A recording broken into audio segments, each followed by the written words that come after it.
happy. Chase your cares away. Shout hallelujah, come on, get happy. Get ready for the judgment day.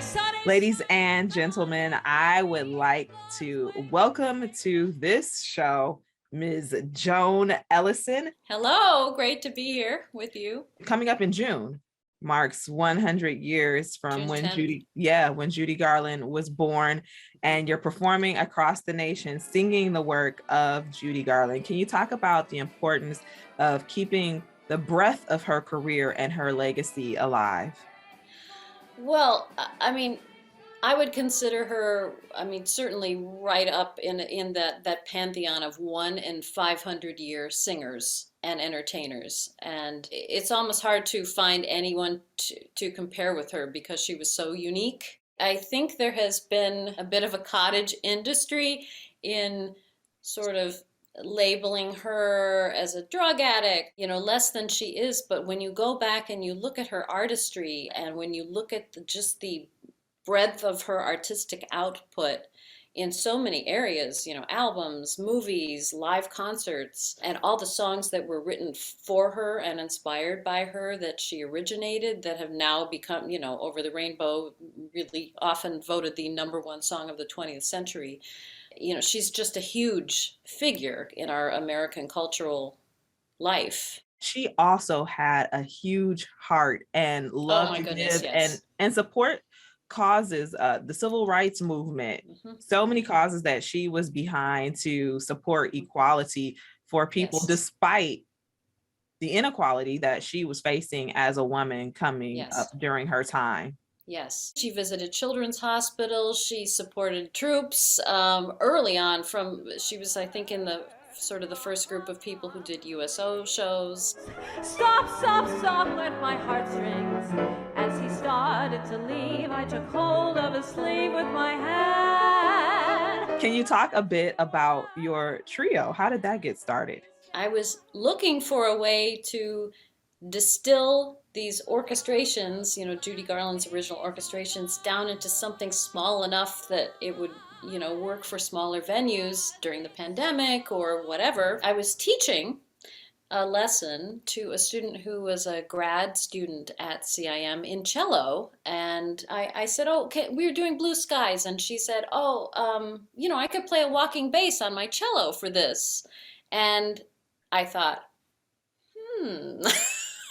that would be interesting. When I heard it happen, I thought, wow, on a cello, you have so much expressive potential and such a huge range. And I thought, could I kind of pick and choose little lines out of the orchestrations and, put it together with the piano and have something that was kind of more than the sum of its parts. So I arranged this whole show for cello, and we premiered it last September at the Bop Stop, and brought in Shane Shogg, a pianist actually originally from Ohio, who's now in New York, and we did the show. So, and then we're reprising it in Illinois in May. There's just no letter to live long night.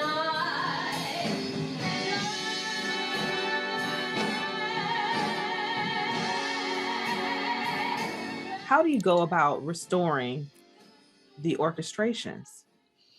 Yeah, so basically Michael Feinstein, who was a trustee of the Judy Garland Heirs Trust, brought me in on this project, and he'll send me high quality scans of her original parts, because her husband Sid Luft sold her arrangements. What I'm doing is copying them all into Finale, every single note of every single part. And then sometimes things are taped over, or there's cuts, or there's something that's illegible, or there's a completely missing part, and I have to go back to an original recording and try to transcribe it. It's painstaking. It's definitely a labor of love. It's a ton of time, but it's time travel too, because you get to see these original parts that so many people have played over the years, and I loved actually to look at musician graffiti on the parts. Like there's one that just says "good luck" with a little face peering up. It was a trombone part on something, I can't remember which one, but it was one of the really illegible ones, and all it said was a little face peering up over the staff and "good luck." I'm just starting to think about looking for arrangements for a follow-up orchestral show, which in its baby infant state is going to be featuring a lot of the great ladies of American popular song.